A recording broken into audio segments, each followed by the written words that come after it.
A lot has changed for me in the last year. And while there's still so many things that I'm uncertain of, I thought it was time that I share what I do know to bring about an awareness as well as a better understanding as to what it's like living with an invisible illness. I was honestly relieved when I was diagnosed. We went into the doctors, and yes, it is scary to discover that you are living with a chronic disease, but it also meant that it wasn't in my head. My entire life, I have felt sick and unwell and never really able to understand or articulate what was going on. And then, on April 29th, I was diagnosed with a very rare autoimmune disease called Addison's disease. Addison's disease is best known for its great weakness, progressive anemia, low blood pressure, bronze discoloration, or lack of pigmentation of the skin. It's caused by inadequate secretion of hormones by the adrenal cortex. Addison's disease results when the adrenal glands are damaged, producing insufficient amounts of hormones called cortisol and aldosterone as well. These glands are located just above the kidneys and are a key part of the endocrine system. They produce hormones that give instructions to virtually every organ and tissue in the body. And without the production of these hormones, your body is left without the ability to function and can eventually shut down. Addison's disease can be caused by many different things, and we're still trying to figure out where mine came from. My great-grandmother, Vilda Stone, was diagnosed with Addison's disease, and if that hadn't been in my family medical history and my mother hadn't remembered that, I doubt we would have figured out what was wrong with me in time. Back then, she had to get cortisol in a replacement as a shot. Since then, they have developed a pill form of cortisol, and while I hate the idea of being on a steroid for the rest of my life, after spending so much time away from doctors and medicine, I am grateful that all I have to do is take a pill a couple times a day to live. Your body needs cortisol to survive, and since my body is no longer producing it, I have to take a cortisol replacement over the course of each day in order to live. This means I am now steroid dependent on hydrocortisone for the rest of my life. If my body ever starts to go into low cortisol or run out of cortisol from the medication I am taking, I can go into what is called a crisis. And a crisis is when the body is out of cortisol, cannot function, and can shut down. Now, because of that, I have to carry around an emergency ejection kit of cortisol, as well as wear my medical ID bracelet and let somebody know where I am at all times.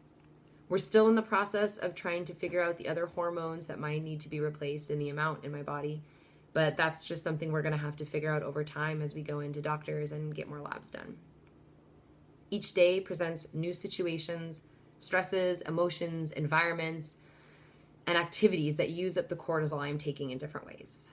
This is what makes every day so different from the last. And planning is now a thing of the past for me. I am forced to live in the moment, listen to my body, and do exactly what it needs when it needs it. I would love to continue to plan amazing adventures and be spontaneous and go explore, but I'm finding that to be more difficult because there's no telling the shape my body will be in each day.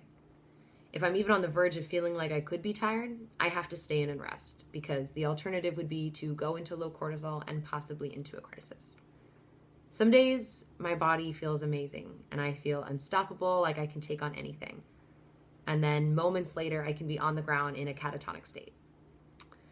It's still really alarming when the low cortisol sets in and I'm still trying to recognize all the symptoms and signs. But for me, I found that my symptoms are my chest starts to cave in, it's hard to breathe, my body collapses in on itself, my eyes get droopy, I overheat, my blood pressure and my heart rate go way down, brain fog sets in, I can't process anything, and overall I feel like I'm having an out-of-body experience that I can't control until it's too far gone.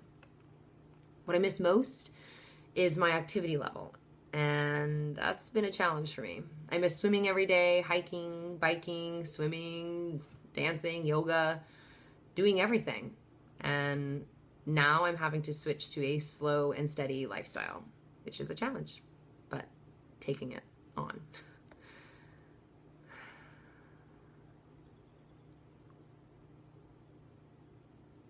Currently, I spend my time conserving my energy by reading, resting, knitting, coloring, meditating, and practicing restorative yoga.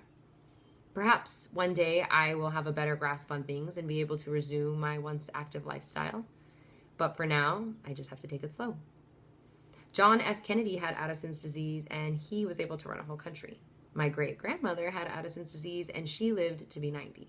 So it's very possible to have a normal life, even with this rare disease.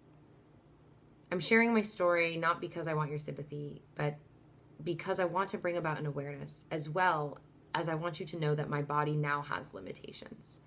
While I wish I was still the same active person I once was, I now have a new life that I have to honor if I want to survive.